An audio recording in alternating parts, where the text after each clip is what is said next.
Hey guys, welcome back. It's Miss K. I'm an English teacher by day. By night, I read a heck of a lot of books, and I decided to start a channel to share my book reviews and opinions with you. If you like the channel and the content, make sure you hit subscribe. Make sure you hit the notification bell so that you get alerted whenever I post a new video.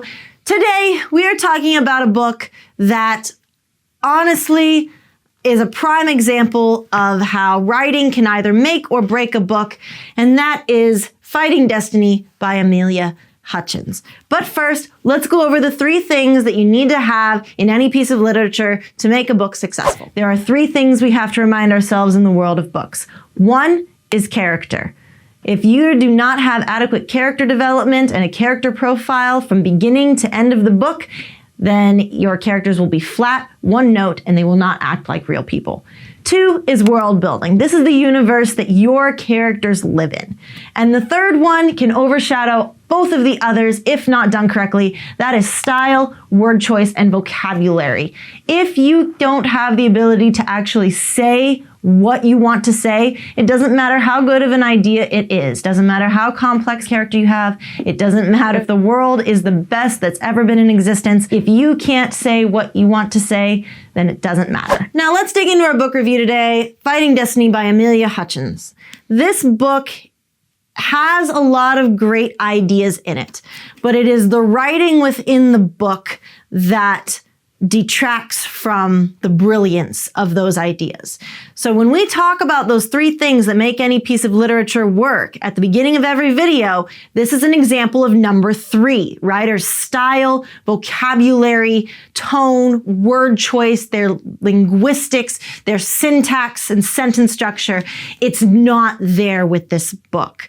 So this is going to be a rather different book review because, in all honesty, ladies and gentlemen, I read about halfway through and then I couldn't do it anymore. I skimmed through it to figure out what happens at the end, and I just wasn't impressed by the writing on this. You have our female lead, who is Sin, S-Y-N. Her full name is Cynthia, but they shorten it to Sin. You have our male lead in this book. His name is Ryder. Now, Ryder is the prince of the dark fae.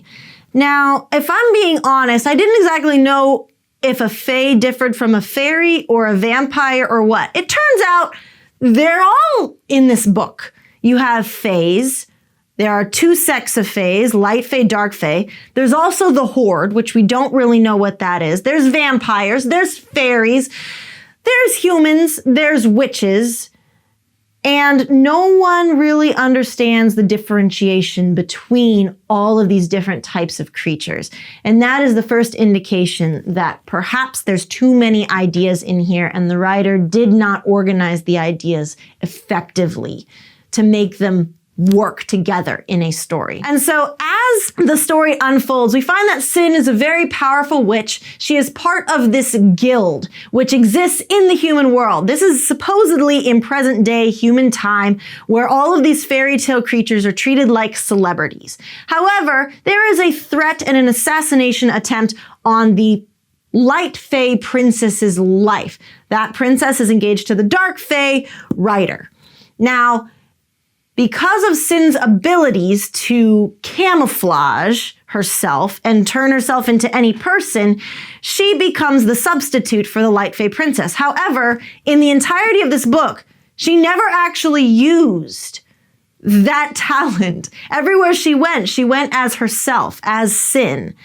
So I'm not really sure what the premise was for that piece of plot. It just kind of hung there in limbo and didn't really do anything. So as these 2 kind of work together, they live in the same house as each other. And of course, Ryder is this magically rich dude who's the prince of the dark fae.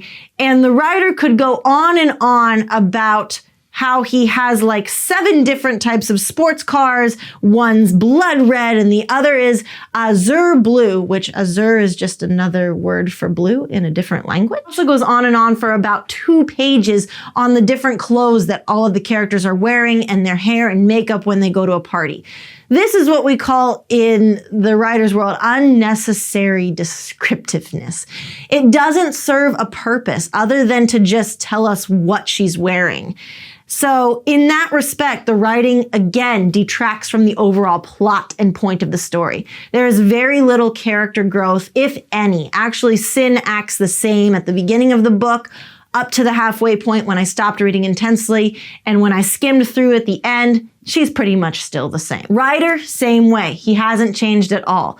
Now, the two are clearly attracted to one another. However, the sex in here is apparently how Fae feed. But again, there is no differentiation between them feeding and then them just screwing around. So this is a good example that I've talked before in other videos on how sex is not used for a purpose in here. It's just there. And it doesn't serve anything. Like, what does it do? What's the differentiation here between feeding and just lust?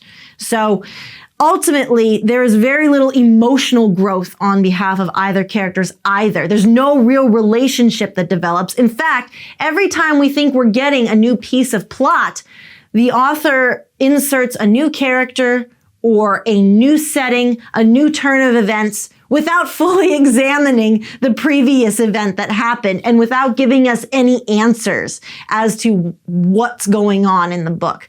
So I would say that this book, in my opinion, gets a 4 out of 10.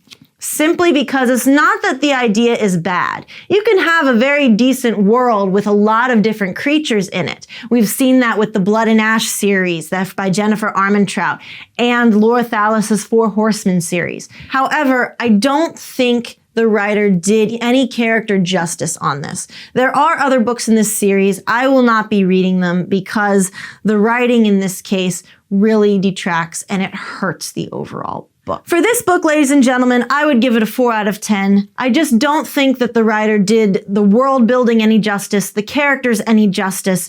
I don't know that I will read any of the other books in the series. There are 2 others, I believe, in this trilogy. I won't be reading any of them. And to be honest, this book turned me off of the idea of fae in general, F-A-E, because apparently there's a difference between faes and vampires and fairies.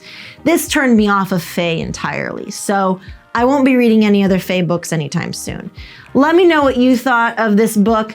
Leave a comment down below. If you have any suggestions on other books that you might like me to read and review, drop a comment down below for those too. And until next time, folks, happy reading.